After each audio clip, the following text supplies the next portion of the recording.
kabar kalian semuanya? Kembali lagi di sini bersama saya Rini Santika di Risa Bercerita. Agar tidak bosan, kali ini saya akan menceritakan sebuah alur film berbeda dari malam-malam sebelumnya ya. Film ini yang berjudul Carrie yang dirilis pada tahun 2013. Film ini mendapat rating 5,9 dari 10 menurut IMDb. Yang mana ada seorang gadis yang selalu mendapat bulian di sekolah. Akan tetapi ternyata orang tersebut memiliki supranatural yang sangat hebat. Oke, bagaimana ceritanya? Kita saksikan sampai selesai. Check it out. Di awal cerita diperlihatkan seorang ibu yang sedang merintih kesakitan sambil terus berdoa kepada Tuhannya. Yang ternyata ibu tersebut sedang akan melahirkan. Namun setelah anaknya lahir, si ibu langsung mengambil gunting dan hendak membunuh si bayi. Akan tetapi si ibu yang ingat dosa, langkahnya langsung berhenti dan akan merawat si bayi tersebut. Adegan berpindah ke seorang gadis bernama Carrie yang terlihat lugu dan cupu, tidak memiliki teman. Di sana mereka sedang berlatih voli air. Bola voli mengarah ke Carrie dan jatuh di dekatnya. Dan guru pelatih menyuruh Carrie untuk melakukan surfing. Terlihat Carrie sangat gugup dan takut. Ketika Carrie mencoba melakukan surfing, bola itu malah mengenai temannya. Semua orang langsung mencemooh dan menertawakan si Carrie. Dan ketika di kamar mandi, Carrie melihat di tangannya ada darah. Ia pun langsung berteriak histeris. Orang yang mendengar teriakannya langsung menghampirinya, hingga mereka kembali membuli Carrie yang ternyata si Carrie sedang menstruasi. Carrie dibully dengan terus dilempari sampah dan pembalut, hingga salah satu temannya yang bernama Chris merekam kejadian itu dengan ponselnya. Tidak berselang lama, guru yang bernama Miss Jordan datang dan menghentikan semua itu. Lalu Carrie dibawa ke ruangan kepala sekolah. Kepala sekolah berencana akan memberitahukan hal itu kepada ibu Carrie. Yang padahal guru-guru di sekolah tidak berhubungan baik dengan ibu Carrie. Di sini ibu Carrie menolak hal itu, namun kepala sekolah terus memaksa hingga Carrie marah. Dan tiba-tiba galon yang berada di sana langsung pecah secara tiba-tiba. Setelah kejadian itu, ibu Carrie datang untuk menjemput Carrie di sekolah. Sementara Chris yang selalu membuli Carrie, ia terlihat sedang bersenang-senang dengan pacarnya. Sambil memperlihatkan video pembulian Carrie kepada teman-temannya. Di balik itu, Carrie yang melihat hal itu di dalam mobil, tiba-tiba ia dikagetkan oleh seorang laki-laki yang selalu membuli Carrie. Di sini kita diperlihatkan bagaimana caranya Carrie mempunyai kekuatan dengan menjatuhkan laki-laki itu hanya dengan tatapannya. Wah, ternyata si Carrie ini sakti juga ya.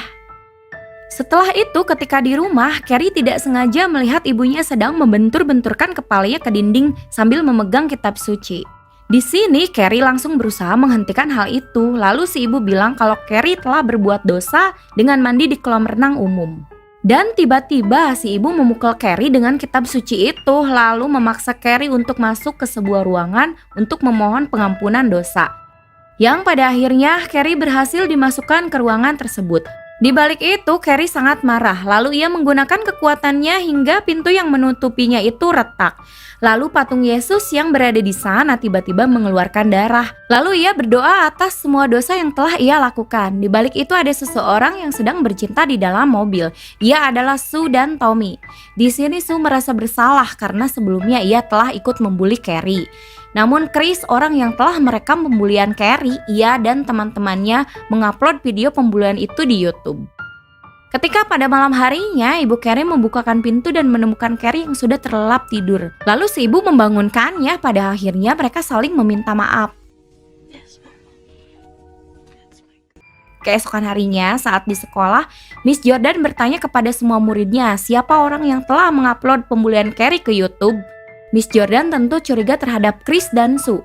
Miss Jordan mengatakan siapa saja yang sudah berani menguploadnya, maka sekolah akan menghukum orang tersebut dengan cukup berat. Merasa terpojok, akhirnya si Chris ini nekat melawan Miss Jordan dan mengatakan kata-kata kasar terhadap gurunya itu. Berharap Sue mendukungnya, namun ternyata Sue hanya berdiam diri. Hingga Miss Jordan menyuruh Chris pergi dari hadapannya.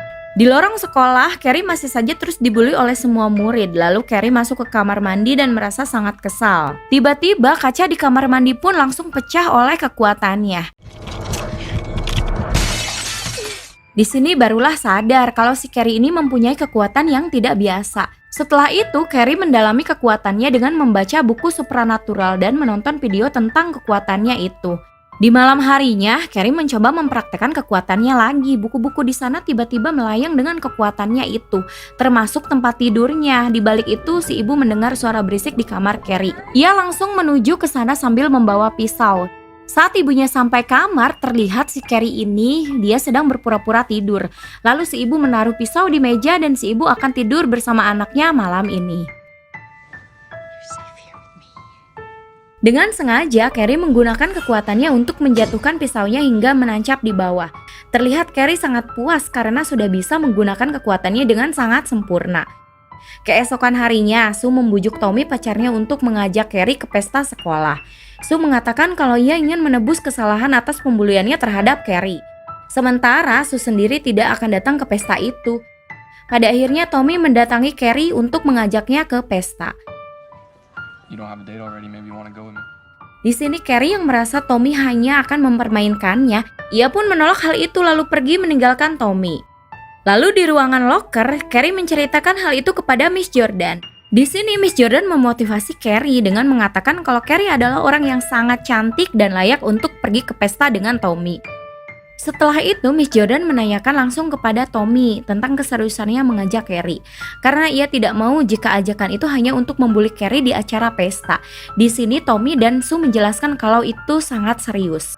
Mereka ingin sekali menebus kesalahannya karena dulu sering membuli si Carrie. Dan mereka pun akhirnya berhasil meyakinkan Miss Jordan. Setelah itu Tommy datang ke rumahnya Carrie dan meyakinkan Carrie kalau Tommy serius untuk mengajaknya ke pesta.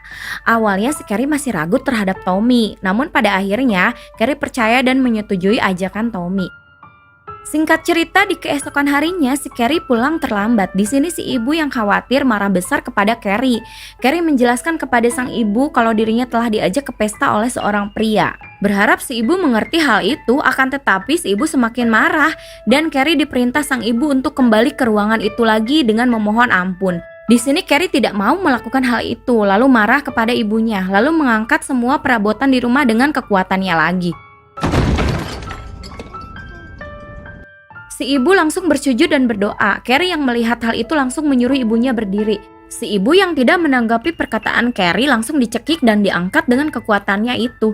Si ibu menganggap kalau Carrie telah menjadi seorang penyihir.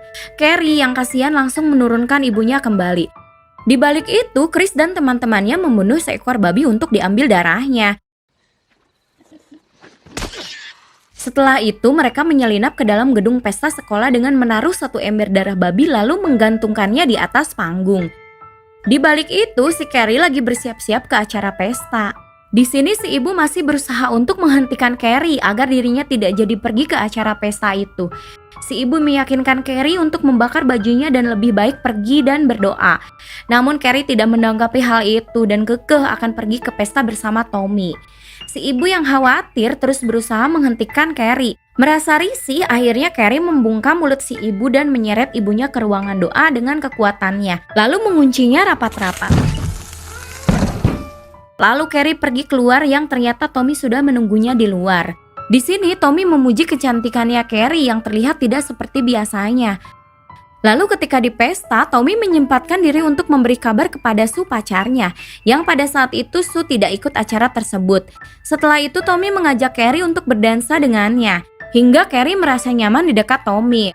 Lalu si Chris dan pacarnya masuk menyelinap ke dalam ruangan pesta itu. Di balik itu, para murid lainnya sedang sibuk membuat voting untuk memilih raja dan ratu di pesta itu. Sementara Chris yang berniat untuk membuli Carrie merencanakan hal jahat, ia lalu memberitahukan hal itu kepada Sue. Sue yang mengetahui rencana jahat Chris langsung bergegas pergi ke pesta itu. Di pesta, seorang panitia pesta diperintah Chris untuk memanipulasi voting, sehingga yang mendapatkan gelar raja dan ratu tertuju ke Tommy dan Carrie. Mereka berdua sangat senang dan langsung menuju ke panggung yang sudah disediakan.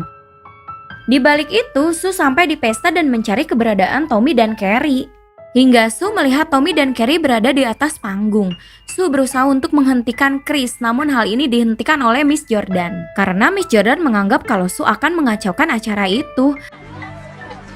Di atas panggung, Tommy dan Carrie merasa sangat bahagia sekali. Hingga Chris mencoba menarik tali itu agar ember berisi darah itu jatuh mengenai Carrie. Hingga ember itu terbalik dan darah di dalamnya terjatuh tepat mengenai Carrie. Di sini Tommy sangat marah. What the hell? Salah satu teman Chris menyalakan video pembulian saat di kamar mandi waktu itu. Hingga semua orang melihat hal itu. Semua orang yang di sana langsung menertawakan hal itu. Namun ember yang berisi darah jatuh tepat mengenai kepala Tommy dan Tommy tewas pada saat itu juga. Mengetahui hal itu, Chris dan pacarnya langsung mencoba untuk kabur. Akan tetapi mobil yang hendak mereka kendarai terhalang oleh mobil lain. Di balik itu Carrie yang sangat marah menggunakan kekuatannya untuk membunuh teman-temannya yang ada di sana. Keadaan sangat kacau, Carrie mulai kehilangan kendali. Carrie masih menyelamatkan Miss Jordan karena ia tahu Miss Jordan selalu baik kepadanya. Di luar, Carrie melihat Chris dan pacarnya sedang berusaha kabur dengan mobilnya. Dengan kekuatan Carrie, jalan raya di sana langsung terbelah. Namun di sini Chris dan pacarnya berhasil melajukan kembali kendaraannya yang sempat terhenti. Hingga tiba-tiba Carrie sudah berada di depan mobilnya. Chris menyuruh pacarnya untuk membunuh Carrie dengan cara menabraknya. Namun dengan kekuatan supranatural yang dimiliki Carrie, ia berhasil menghentikan mobil yang melaju kencang itu. Hingga pacar Chris kepalanya menghantam setir mobil dengan keras dan membuatnya tewas. Chris sangat ketakutan. Chris di sini masih mencoba untuk membunuh Carrie dengan menabraknya. Namun hal itu percuma. Carrie mengangkat mobil itu. Chris terus menekan gas mobil itu hingga Carrie menjatuhkan mobil itu. Lalu mobil itu menghantam pom bensin dan Chris pun langsung tewas seketika. Merasa belum puas, Carrie meledakkan listrik di atas mobil itu hingga pom bensin itu meledakkan mobil yang ditumpangi Chris. Setelah itu Carrie langsung pulang ke rumah dan mengecek ibunya. Akan tetapi si ibu sudah tidak berada di ruangan tersebut. Lalu Carrie membersihkan tubuhnya di kamar mandi. Setelah itu Carrie lalu melihat ibunya dan langsung memeluknya. Si ibu langsung meminta Carrie untuk bersujud dan meminta ampun kembali. Namun tiba-tiba si ibu menancapkan pisau ke punggung Carrie. Dengan spontan Carrie mendorong si ibu dan dirinya menggunakan kekuatannya. Di sini si ibu terus berusaha membunuh anaknya itu. Carrie sendiri terus memohon sang ibu agar tidak membunuhnya. Lalu Carrie menggunakan kekuatannya dengan menancapkan benda-benda tajam ke arah ibunya, sehingga si ibu mati tersalib di pintu. Setelah itu si Carrie baru menyadarinya dan merasa berdosa. Ia mencoba untuk menyelamatkan sang ibu. Carrie meminta maaf dan mengatakan kalau dirinya sangat menyayangi si ibu. Namun hal itu sudah terlambat karena si ibu sudah meninggal. Ketika sedang meratapi kematian ibunya, tiba-tiba Sue datang menghampiri Carrie untuk menawarkan bantuan. Akan tetapi Carrie malah menolaknya. Dengan kekuatan Carrie yang tidak terkendali, bangunan di sana mulai pada roboh. Sue sendiri terus berusaha untuk menolong Carrie agar bisa keluar bersama-sama. Namun Carrie mengangkat tubuh Sue karena di sini Carrie tahu kalau Sue sedang mengandung anak Tommy. Lalu Sue dilempar keluar dari rumahnya. Kemudian rumah itu pun sebentar lagi akan hancur. Namun Carrie memilih berada di dalam bersama jasad ibunya tanpa berniat menyelamatkan diri. Setelah beberapa hari dari kejadian itu, terlihat Sue mendatangi makam Carrie. Terlihat di sana ada tulisan kutukan kekuatan Carrie. Lalu tiba-tiba kandungan Sue kontraksi, lalu ia segera ke rumah sakit. Di ruangan itu terlihat dokter meminta Sue untuk mendorong bayinya keluar. Di sini Sue merasakan sakit yang sangat amat luar biasa hingga benda di dekatnya terlempar jatuh. Sue ini menganggap bayinya akan memiliki kekuatan supranatural seperti Carrie, namun ternyata itu semua hanya mimpi buruk Sue. Sue masih belum melahirkan, lalu film pun tamat. Oke, jadi bagaimana menurut kalian? Yang saya sangat heran kenapa ya kok secantik Carrie bisa dibully? Kalau di kita sih bisa aja ya dia itu jadi bintang sekolah. Terus dari kalian ada yang pernah dibully nggak? Ayo. Kalau misalkan ada, coba komen di bawah ya. Lalu kisah yang dapat kita ambil dari film ini adalah jangan pernah membuli seseorang karena seseorang terlahir dari kekurangan dan kelebihan masing-masing. Syukuri apa yang kalian miliki dan dan sabar ketika Anda memiliki kekurangan. Karena kalian harus tahu kalau kalian itu semuanya istimewa. Oke, cukup sekian dari saya. Mohon maaf bila banyak kesalahan kata. Saya Rini Santika pamit. Wassalam.